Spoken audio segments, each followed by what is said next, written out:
We stand today at the threshold of a great event, both in the life of the United Nations and in the life of mankind. En 1948 se firmaba en París la Declaración Universal de Derechos Humanos. A través de este documento, las Naciones Unidas reconocían a todos los hombres y mujeres del mundo una serie de derechos elementales ignorados durante siglos. Este hecho trascendental suponía que todos los Estados miembros reafirmaban en la nueva Carta su fe en los derechos fundamentales del hombre, en la dignidad y el valor de la persona humana y en la igualdad de derechos de hombres y mujeres, declarándose resueltos a promover el cumplimiento de estos derechos. Hoy en día nadie pone en duda el valor y la vigencia de los valores que condensa este documento. Sin embargo, todavía existen colectivos que parecen estar excluidos de la construcción del proyecto de bienestar y progreso social que la Carta trata de garantizar. Este es el caso de las personas con discapacidad.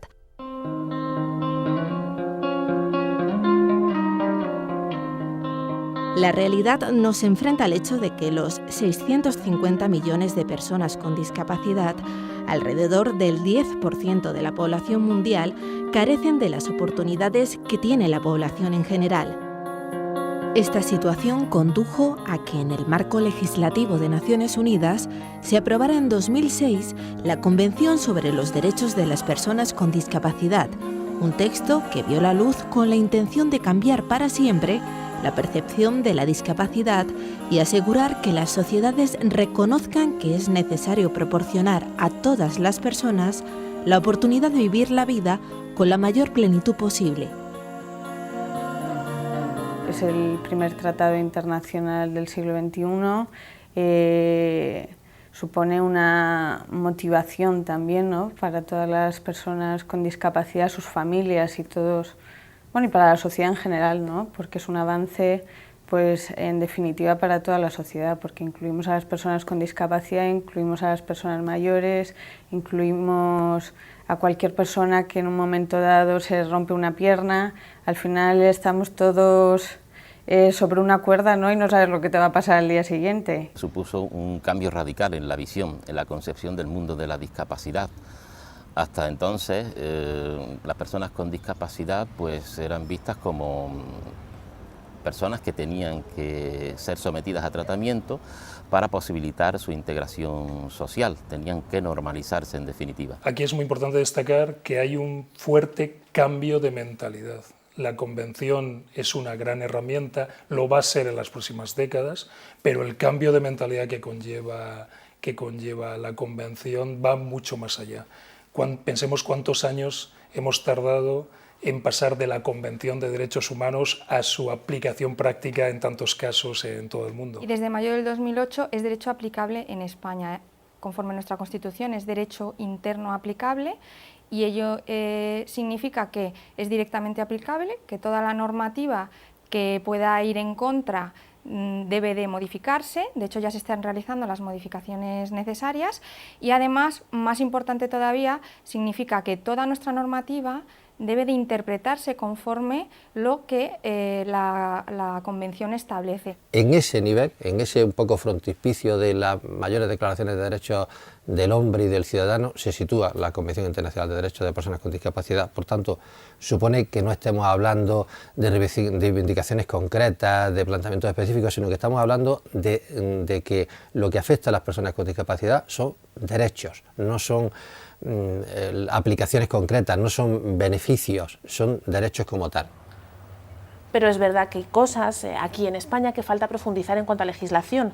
Pero bueno, teniendo esa convención es mucho más fácil que se pueda desarrollar esa legislación y avanzar. De entre todos los derechos que recoge esta convención, llama la atención especialmente aquellos que recoge en el artículo 19.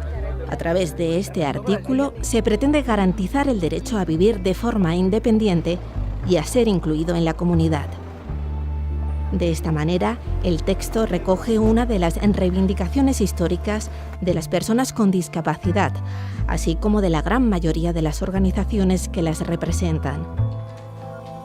En 2002, los participantes del Congreso Europeo sobre Discapacidad manifestaron conjuntamente, por primera vez, a través de la conocida como Declaración de Madrid, la necesidad de promover políticas de vida independiente. La Declaración de Madrid fue la consecuencia de algo que se estaba denotando desde hace tiempo. Varias de nuestras organizaciones en nuestra federación estaban trabajando programas de vida independiente, se estaba poniendo en marcha el principio de una futura red de fomento de esa vida independiente. Han sido procesos que han ido ayudando y que han seguido teniendo desarrollo. La evolución de las personas con discapacidad pues es la evolución de cualquier colectivo.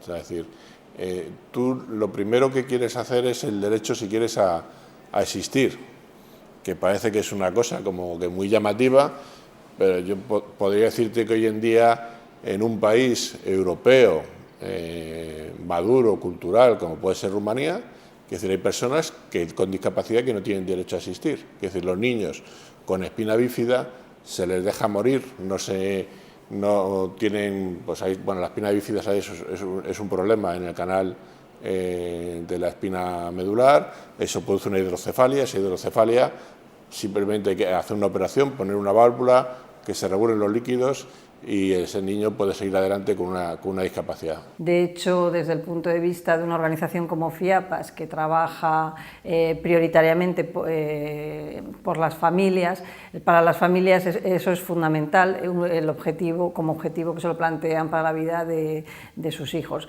desde el momento en que conocen el diagnóstico de la sordera hasta que desarrollan una vida adulta e integrada en aspectos que tienen que ver con la salud, con la atención temprana, con la educación, con la inserción laboral. La realidad de nuestro país no tiene nada que ver con las realidades de otros países. Aquí, posiblemente porque el tema de las pensiones siempre ha sido muy mínimo, las personas con discapacidad se han visto obligadas a trabajar y a tener que buscarse la vida para poder seguir adelante, pero lo que sí que es cierto es que siempre ha habido más voluntad de inserción que muchas veces posibilidades. Es un paso importante y es positivo el hecho de que se intente concienciar a la sociedad de que necesitan tomar unas medidas de integración. Lo cierto es que para las personas que tienen enfermedades de baja prevalencia es más importante aún el tema de garantizar la vida y garantizar también la calidad de vida de ellos y de las personas que están a su alrededor, de cuidadores. Creo que eso aún no se recoge demasiado en las políticas concretas de integración, porque son personas que necesitan primero investigación, financiación para esa investigación y luego sí, es cierto, con el tema de la ley de dependencia, pues sí que ha sido un avance para ellos, pero aún queda mucho por hacer.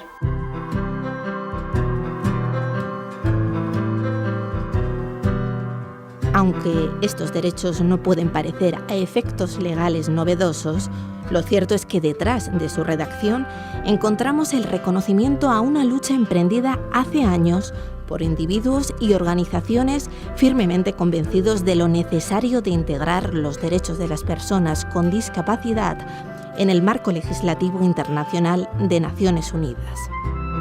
Nosotros desde la ONCE llevamos 73 años trabajando para que las personas con discapacidad sean lo más autónomas posible. De hecho, cuando alguien se afilia a nuestra organización, ese es el primer servicio con el que trabajamos, junto con el educativo si son menores de edad o están en periodo escolar. Pero cuanto más autónomo sea una persona, de más servicios va a poder disfrutar, internos por supuesto, pero sobre todo externos, porque se trata de que forme parte de la sociedad en la que tiene que desenvolverse y en la que va a tener que estudiar, que trabajar y que vivir con ese entorno inmediato que depende de lo que cambie en las etapas vitales, cambiará el entorno y la necesidad. El movimiento asociativo nace no de las personas con discapacidad, sino de las personas que atienden a las personas con discapacidad. Es decir, las primeras organizaciones son Auxilia, es Frater. Es precisamente cuando se toma conciencia de que se es igual de persona que el resto de la población, con unas peculiaridades o con unas necesidades específicas, es cuando la persona con discapacidad toma rienda y va cambiando los líderes de los que estaban en los movimientos asociativos. En estos momentos, excepto en aquellos colectivos en que realmente es muy complejo el que sea la propia persona con discapacidad quien tome las decisiones y quien sea el protagonista, es decir, el resto de colectivos, los líderes son personas con discapacidad. Esto da una buena prueba de la importancia que nosotros le damos en la vida, pues, a la integración, a la vida independiente, al ser protagonistas de nuestras propias vidas y al vivir en la sociedad. Yo nunca he pedido favores, siempre he pedido comprensión y derechos, porque las personas con discapacidad, en este caso las que yo defiendo son los autistas, pero en general tienen derecho igual que los demás ciudadanos y tienen derecho a que se cumplan esos derechos y nosotros, los representantes de ellos, si ellos no pueden defenderse, a reclamar esos derechos. Lo que pasa es que bueno, muchas veces los gobiernos pues, se olvidan de que estas personas están ahí también, pero para eso estamos el movimiento asociativo y el CERMI, estamos ahí para reivindicar esos derechos a los cuales tienen, valga la redundancia, derecho. De la experiencia obtenida por todas estas organizaciones a lo largo de años de trabajo, se extrae la conclusión de que la mayor parte de los problemas de las personas con discapacidad a la hora de lograr el objetivo de una vida autónoma no son tanto médicos como sociales, políticos y económicos. Desde nuestra experiencia yo creo que habría que hablar de problemas, de dificultades o de limitaciones que derivan o que pueden solucionarse tanto desde el ámbito médico. Yo creo que es un aspecto que no podemos olvidar, porque para que la persona con discapacidad muchas veces pueda desenvolverse en su entorno, necesita resolver una serie de cuestiones médico-funcionales en primer término. Luego hay cuestiones evidentemente sociales, hay cuestiones también políticas, hay cuestiones económicas. Entonces, yo creo que es un conglomerado de todos estos elementos los que pueden hacer que se levanten barreras o que se eliminen barreras en relación con las personas con discapacidad.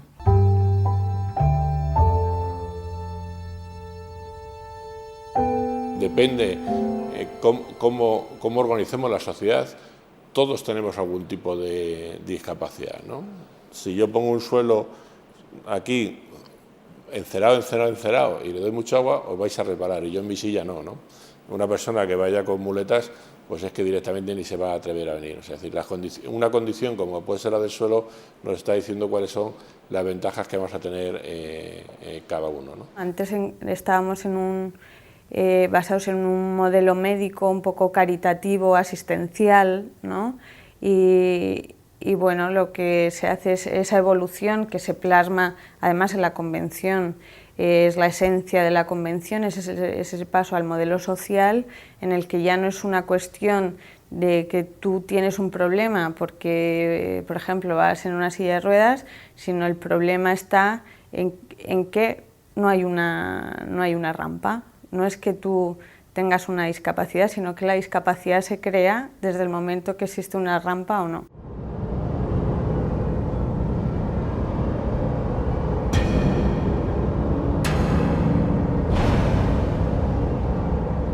Yo creo que los problemas de las personas con discapacidad son transversales. O sea, estoy de acuerdo con que no solamente es de un área concreta, sino todo en su conjunto, bien coordinado, resuelven la vida de una persona con discapacidad, como lo resuelve las distintas áreas encaminadas a facilitar la vida a cualquier persona que no tiene discapacidad. Si miramos en el proceso de la historia, el mundo de la discapacidad ha ido pasando por muchas etapas. En principio se nos consideraba como enfermos y además a todos se nos metía dentro del mismo paquete. Los primeros certificados de discapacidad que hubo en este país, a todos hablaban de subnormales. Despertarse, trabajar, divertirse, llegar tarde, hacer deporte, soñar. Podría ser tu vida, pero es la mía. ¿Notas la diferencia? Da una España, autonomía para la vida.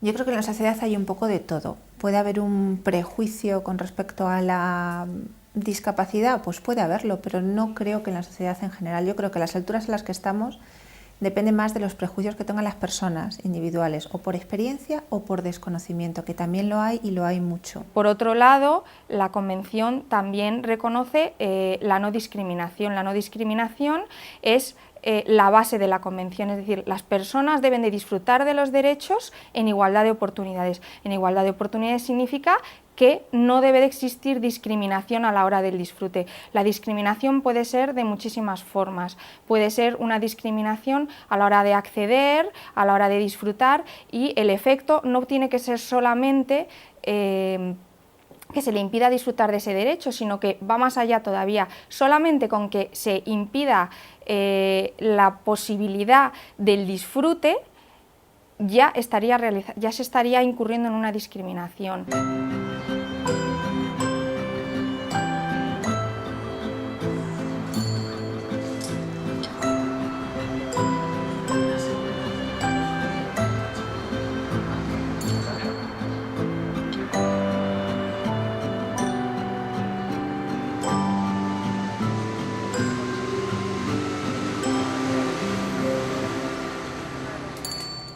Anteriormente las personas sordas se las veía como que tenían un problema médico, luego ya con el tiempo esa visión fue cambiando y se nos veía como una minoría lingüística.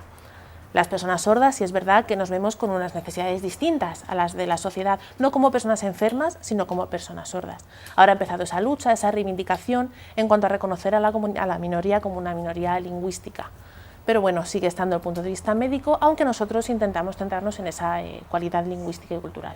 Yo aquí, en donde yo vivo, en mi barrio, mi tarjeta de visita siempre fue: soy Isabel Bayona, soy la madre de David. David es autista, ¿ustedes saben lo que es el autismo?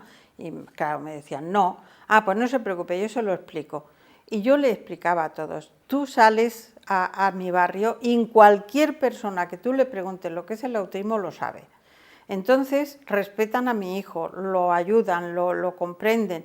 Entonces no es que no sean solidarios, es que no conocen el problema. Hay que darles a conocer que estas personas son personas antes que discapacitados y que como tales necesitan el respeto y la comprensión. La heterogeneidad de este colectivo, lejos de representar un problema, se ha convertido en uno de los principales argumentos y una ventaja a la hora de avanzar en la consecución de los derechos recogidos en la Convención de Naciones Unidas. La Convención Internacional es la aplicación de los derechos humanos a las personas con discapacidad, pero las realidades de la discapacidad son plurales como lo es la misma discapacidad. Dificulta siempre que no empecemos por los más afectados. Naturalmente, en esta heterogeneidad pues está más integrado aquel que tiene más levemente afectadas sus facultades, ¿no?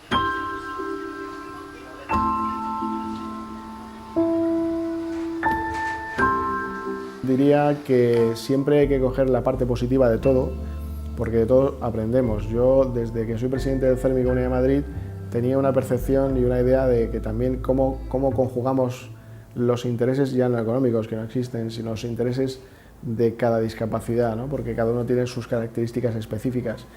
Pues yo le diré que no solamente he aprendido mucho, sino que además también ahora estamos dando un ejemplo importante de ver cómo personas con discapacidad física luchan por los intereses de las personas con discapacidad intelectual, que las personas con discapacidad intelectual luchan por los intereses de las personas con discapacidad sensorial. Quiero decir que hay un enriquecimiento de tal nivel que al final todo eso lo que tenemos que hacer simplemente es pensarlo en positivo. A nosotros no nos gusta hablar de personas con discapacidad siquiera, sino de cada persona con discapacidad. FEAS, cuando revisó su misión, precisamente identificó que la única forma de actuar no es intentando establecer objetivos generales para un grupo, sino intentar establecer objetivos individualizados a cada persona con discapacidad. Los apoyos tienen que estar en función de lo que precisa esa persona, que serán distintos de lo que precise la otra.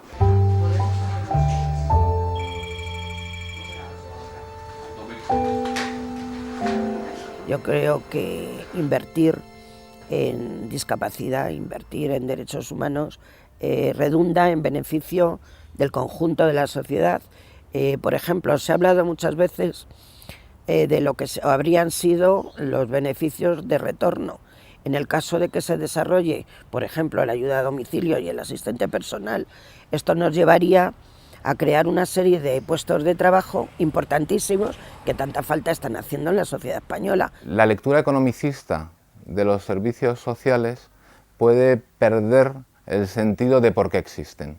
Y existen fundamentalmente no para la atención de la dependencia solamente, sino para la promoción de la autonomía y para generar oportunidades para que las personas puedan desarrollar un proyecto de vida pleno. Y en consecuencia con todo esto, lo que nosotros decimos es que el planteamiento no es tanto asistencialista, que sí debe serlo para aquellos casos en los que se requiera de una protección y una ayuda porque el grado de discapacidad en nuestro caso sea elevada y no haya otra alternativa que la que puramente está en los sistemas de asistencia, pero sí que desde luego aquellas personas que puedan participar en la sociedad hay que dotarles de apoyos para que puedan participar y que retroalimenten el sistema, para que sea equitativo, para que sea solidario con el resto de la población, que algún día cualquier persona, usted, yo no porque ya estoy con una discapacidad, pero cualquier otra persona que llegue a ser mayor pueda tener un sistema de bienestar, un sistema de protección y también de autonomía personal, ¿por qué no?,